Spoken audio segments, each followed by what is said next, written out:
মৌলভীবাজারের বড়লেখা উপজেলার বর্ণী ইউনিয়নের দই বিক্রেতা নিরঞ্জন দাস ঝাড়ন সকাল থেকে সন্ধ্যা হাওরের বিভিন্ন এলাকা ঘুরে ঘুরে মহিষের দুধ সংগ্রহ করেন। এরপর পরিবারের সদস্যদের সহযোগিতায় শুরু হয় দই তৈরির কাজ। সাধারণত হাঁড়ি বা পাত্রে দই তৈরি করা হয়, তবে নিরঞ্জনের দই তৈরির প্রক্রিয়া কিছুটা ভিন্ন। শুরুতে বাঁশের তৈরি ঝুড়ি বা দুসনিতে দেয়া হয় ময়দার প্রলেপ। এরপর তাতে ঢালা হয় জাল করা মহিষের দুধ। পর্যায়ক্রমে বিভিন্ন ধাপে চলে দই তৈরির প্রক্রিয়া, আর দুসনিতে তৈরি হয় বলে এটি দুসনির দই নামেই পরিচিত। সুস্বাদু ও কেমিক্যাল মুক্ত হওয়ায় মৌলভীবাজারে এর জনপ্রিয়তা দিন দিন বাড়ছে। যে কোনো আচার অনুষ্ঠানও যেন দুসনির দই ছাড়া অসম্পূর্ণ। আর নামডাক ছড়িয়ে পড়ায় প্রতিদিনই দূর দূরান্ত থেকে এই দই সংগ্রহ করতে আসেন ক্রেতারা। 3 দিন ধরে এসে দই পাই নাই, আজকে 3 দিনে একটা দই পাইছি। আমরা 3 জনে মিলে খাইয়া অর্ধেকটা বাড়িতে নিতে। অন্য যে দইগুলো আছে আমরা নর্মালি বাজার থেকে যে দই নিই এটা থেকে একটু ডিফারেন্ট।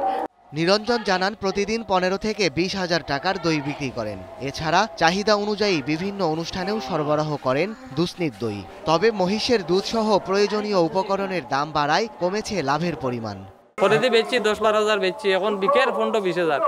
এখন তো বেশিয়া আমরা ফায়দা কম। এখন 300 টাকা বিক্রি করিয়া তো আমরা দান মুঠুক আছেন। এখন দেখা যায় 300 টাকা এই পুঁজি পাইয়ে। এদিকে দই তৈরি ও বিক্রির কাজে ব্যবহৃত দুসনি বা ঝুড়ি বিক্রেতারাও আর্থিকভাবে লাভবান হচ্ছেন। আগে আসছিল 40 টাকা, এখন 50-60 টাকা লিটার না চলে বিক্রি হয় না। ওটা মানে আমরা একটু লাভবান হয়, আমরা বাচ্চা কাচ্চা চলিয়া। মহিষের দুধে থাকে ক্যালসিয়াম, আয়রন, ফসফরাস সহ বিভিন্ন উপকারী উপাদান। তাই মহিষের দুধে তৈরি দইও স্বাস্থ্যের জন্য বেশ উপকারী। আর স্থানীয়ভাবে জনপ্রিয় হওয়ায় দুসনির দইকে পেটেন্টের পাশাপাশি জেলা ব্র্যান্ডিংয়ের পণ্য হিসেবেও অন্তর্ভুক্ত করা হচ্ছে। দুধের উপাদানের মধ্যে ক্যালসিয়াম, আয়রন, ফসফরাস ও অন্যান্য মিনারেলসের পরিমাণটা বেশি থাকার কারণে মানুষের জন্য এটা খুবই স্বাস্থ্যকর।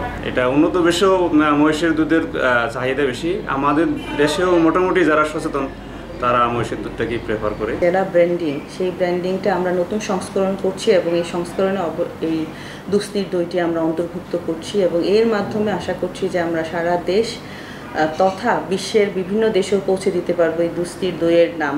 হাওর বাওর বিল অধ্যুষিত এলাকা মৌলভীবাজার। জেলাটিতে 15,818টি মহিষ থেকে প্রতিদিন 14,535 লিটার দুধ আহরণ করা হয়। এ পরিমাণ আরও বাড়ানোর উদ্যোগ নিয়েছে প্রাণী সম্পদ বিভাগ। একসময় এই মহিষের দুধ থেকে তৈরি দুসনির দইটি দেশের সীমানা পেরিয়ে বিশ্বেও পরিচিতি লাভ করবে আশা সংশ্লিষ্টদের। এখন মৌলভীবাজার।